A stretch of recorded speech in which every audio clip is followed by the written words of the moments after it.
Renault 8 lansiran je 1962. godine kao evolutivni naslednik modela Dauphin.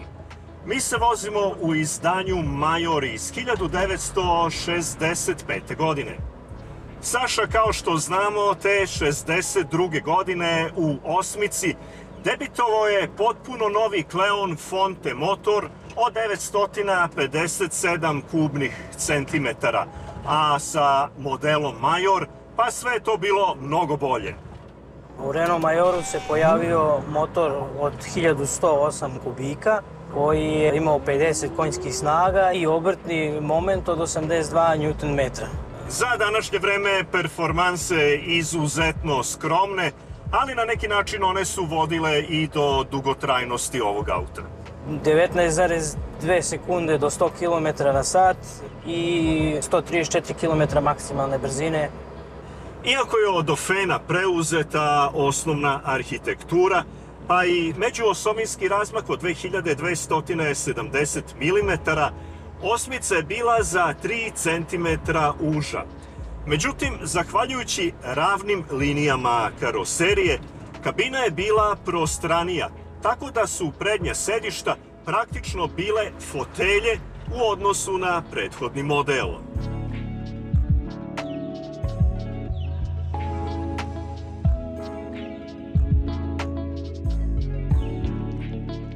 Šta bi istakao kao tehničke posebnosti ovog modela? Kao tehničke posebnosti, kočioni sistem na sva 4 točka je disk, što u to vreme nisu imala ostala vozila. Nemaju ni danas. I vodeno hlađenje je bilo fiksno preko ventilatora koji je zašavljen za pumpu, koji se konstantno vrti u svakom momentu. Kasnije je posle napređeno sa viskom i dalje se razvijalo. Onda kočioni sistem bio mehanička kočnica koja pošalje pritisak ulja na servo kočnicu. Tu dobija kočenje znači, iz 2 cilindra. Prvi je mehanički, a drugi je sa servo pogonom koji uzima od motora jer nije mogao da se stavi servo uređaj napred zbog mesta, pa je ugrađen pozadi.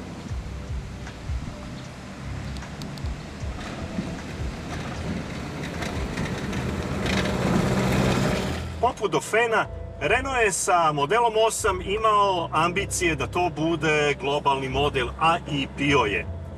Pored Francuske, proizvodio se u Rumuniji i Bugarskoj, a sklapao od Australije, Alžira, Južnoafričke republike, Venecuele, Meksika, pa sve do Kanade, tačnije Kvebeka.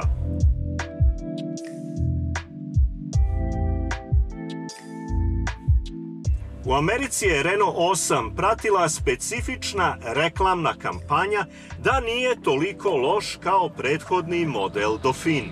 Naime, u to vreme Francuska nije imala baš puno autoputeva i sve vožnje bile su lokalne. Trebalo je ubediti Amerikance da ovaj mali automobil na dugim trasama autoputeva ne gubi dah.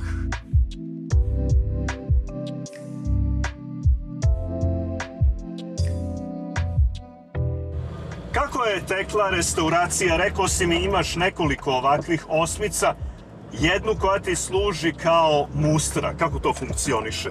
Pa morao sam negdje da vidim kako je šta okrenuto, kako šta stoji, gde su elementi koji su neki delovi koji su falili, isto sam od tog jednog uzeo. Ukupno planiram da isteram 3 auta koja su da budu top stanje.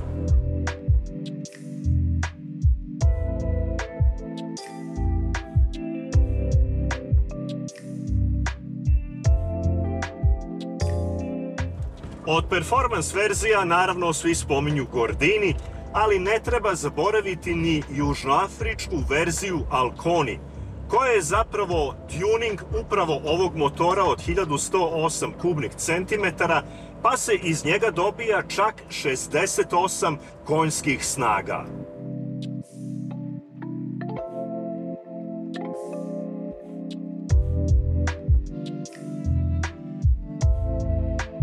Što se tiče kvaliteta konkretno ovog primerka, ja ću da izdvojim ručice za otvaranje vrata. Kada pogledate tu plastiku, ne deluje kao baš da će potrajati 60 godina.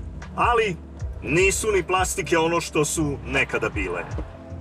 Pored toga postoji jedna posebna pregrada za rezervni točak i reći ću vam toliko, mislim da su nju itekako primetili dizajneri Škode 1000 MB.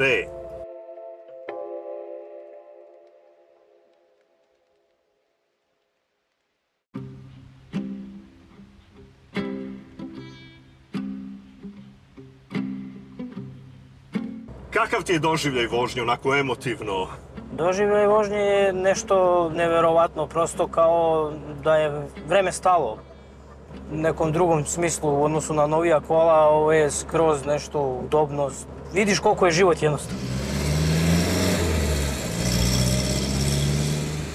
Kakvi su planovi? Planiram da uskoro završim Gordini. Jedan veliki adut ovog automobila, praktično svako bilo gde da sedi može da otvori svaki prozor. Pogledajte. I ja ću onaj tamo.